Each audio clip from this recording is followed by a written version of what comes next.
টি-20 ক্রিকেটে বাবর আজম আর মোহাম্মদ রিজওয়ান দুজনই সাবেক অধিনায়ক, আবার দুজনের স্ট্রাইক রেটও খুব বেশি নয়। বাবরের 129, রিজওয়ানের 125। আধুনিক টি-20তে এতটা ধীর ব্যাটিংই তাদেরকে ছিটকে দিয়েছে পাকিস্তানের এশিয়া কাপের দল থেকে।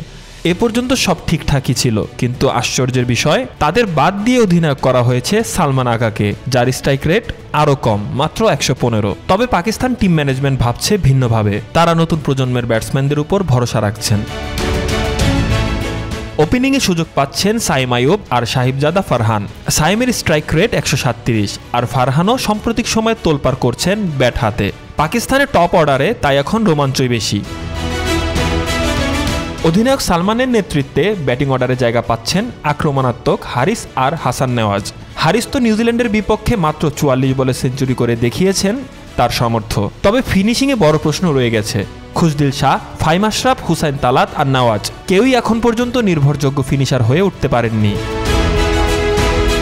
পাকিস্তানের বোলিং লাইন আপে নেই আগের মতো ত্রাস। ভরসা কেবল হারিস রফ আর অভিজ্ঞ হাসান আলীর উপর, সঙ্গে নতুন মুখ সালমান মির্জা। স্পিনে আছেন আবরার আহমেদ আর সুফিয়ান মুকিম। দুজনই আক্রমণাত্মক হলেও এখনও আন্তর্জাতিক মঞ্চে নিজেদের সেভাবে প্রমাণ করতে পারেননি।